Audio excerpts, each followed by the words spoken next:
Hey guys, what's going on? Welcome along to Arsenal Fan TV, and the final score this evening is Arsenal 3, Burnley 0. 3 late goals coming from Alexis Sanchez and Callum Chambers at the end of the game to ensure 3 points against a very resilient Burnley outfit in this game.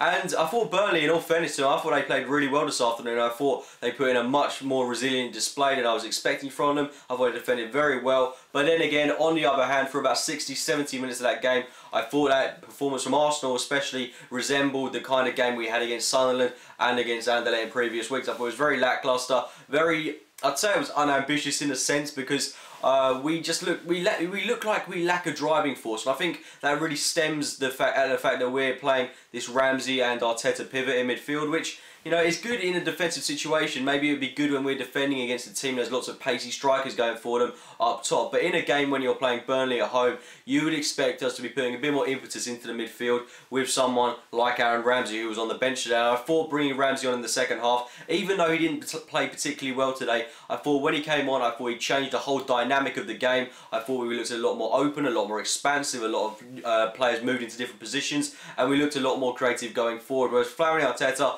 I think they really slow us down in the midfield, but then again, they do bulk up our defensive side of things. And regarding the defence today, we saw Monreal continue to play at centre-back. I thought he was probably our best centre-half today. I thought Mertesacker, over the past couple of games, I think he's been improving more and more and more, which is great to see from him. Finally getting over that World Cup hangover that we've been hearing so much about. I thought it was a bit of a shame that we didn't actually get to see Hector Bellerin start this game. But Callum Chambers, I thought he was very resilient today. Don't think he started the game particularly well, but I'm absolutely over the moon for him to get a goal in this game. To think he's 19 years old, getting a goal in, you know, in an Arsenal shirt must be an absolutely unbelievable feeling for him. Just unbelievably happy for him at the moment. But regarding the Arsenal performance today, I thought that first half just got to write it off really. It was just so poor, so slow, so lazy in a sense. We looked very poor going forward, and it took us a while to get our first shot on target. Santi Cazorla came close. Danny Welbeck had a shot which he rifled straight at the Burnley keeper. Sorry, there's fireworks going on outside. And that was pretty much about it. And we didn't really create too much other than that. And then going into that second half, it took us about 15 minutes to get our first shot on target. And I think that was like a Chamberlain shot from well outside the box, which, you know, it was a bit frustrating to see that, because I would have expected a lot more against this Burnley side, which, in all honesty and in all fairness to them, have been very poor over the past couple of weeks. I think they failed to get a win this season. We should have taken advantage of that, and I think we could have won this game about 5 or 6-0. Our first goal did come through Alexis Sanchez, pure world-class brilliance from him to get this. Ball in, I think it was from Chambers from the right-hand side. Came across Sanchez. He was about half the size of these two beefy Burnley defenders. Got in front of them, in between them should I say, and placed the ball away from the Burnley keeper and into the back of the net to make it 1-0 to the relief of all the Arsenal fans in the stadium. Great goal from him, absolute world-class goal. And then shortly after, we actually scored a goal from a corner, which I couldn't quite believe. And that's one thing. I think we had about 18 corners today and we scored 1 goal from them. We need to be capitalising on our corners, because we do, in most games, we have on average at home about, I don't know, I'd say 5 to 10 corners, and we do naff all from them. I couldn't believe that we actually got a goal from one today, but it came from Callum Chambers. Like I said, absolutely over the moon for the guy. I wouldn't really wanted anyone else to score. He needs to get that goal. That's going to give him so much more confidence, and hopefully this is going to really, you know, bring him out of his shell a bit. Not that he's really been in the shell. He just looks like such a confident player on the pitch, and to think he's 19 is just absolutely insane. 1 year older than me, and he's just gonna, you know, only get better and better and better. It's great for him to get a goal on the pitch for Arsenal today. And then Arsenal really shut up shop then really. We brought on Theo Walcott for the remaining 20 minutes of the game. We also brought on Luke Podolski, who I thought played really well in this. He came really close to scoring.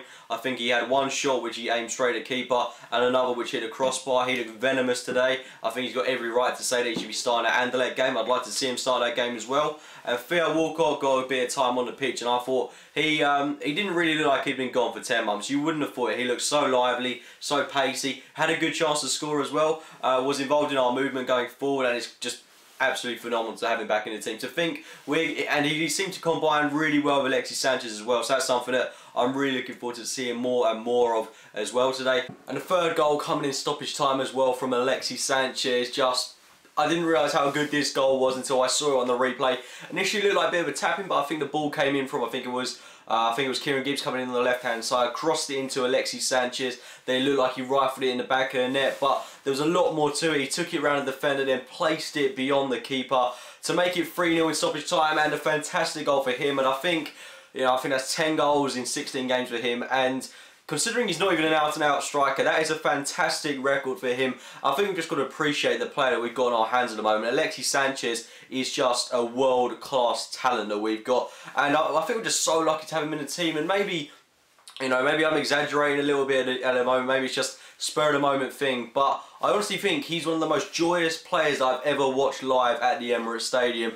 And maybe that's given my age, but I still think he is such a beautiful player to watch. His movement, his creativity, all those little step overs he does, just such a lovely player to watch. I think he's having an influence as well on the team with his in skills, in a sense. I think you see Cazorla and Chamberlain, they were both trying to do the same kind of moves he was doing today. I think that's only going to benefit us as well. And one player that I think can learn so much from Alexis Sanchez is certainly young Serge Gnabry. I think they both got a very similar build, a very similar stature. They play in very similar positions, and he could be such a great mentor to a player like Gnabry. Once he's got his English sorted out, of course, or German or whatever, but he could be a great influence for him, and hopefully we could see a team with some absolute world-class wingers going forward in the future as well. We actually saw him played as a second striker today in the 4-4-2 formation, and I thought he played really well in that role. He's continuing to adapt to anywhere in that forward line for us at the moment. And regarding this 4-4-2 formation that has been talked about recently of Arsenal, it's not something that I want us to persist with, because I think it's a kind of outdated formation, and if we're going to continue to play Arteta and Flamini in that bulk of the midfield, I don't really think that's going to benefit us going into bigger games in the future, especially that Man United game. I want to see us reverting to a 4-2-3-1, get Ramsey in there, get that driving force linking between the defence and the attack, and hopefully there'll be more to come from Arsenal in the coming games. But it's really important that we got the win today. I think it may also be worth noting that I actually think we're missing Jack Wilshere a bit. He's one of the best players I've seen that links the ball between defence and attack. I think it's going to be a huge boost for us when he gets back. If it's not for that Anderlecht game against the Swansea game, I think we're really going to need him in that game against United as well. So yeah, like I said, hopefully there's a lot more to come from Arsenal in the coming weeks. We've got Anderlecht next on Tuesday, I believe, and then we've got Swansea after that. Hopefully we'll be able to get wins in both of those games, international break, and then of course a massive game against United. Anyway guys, a lot of positives to take out of today. Hopefully we can build on that 20-minute performance we had at the end of the game and put it in for a full 90 minutes in the future. If you've enjoyed the video, please give it a like, rate and subscribe to Arsenal Fan TV, and check out my own channel, AFC Game by Game. And as always, thank you for watching guys.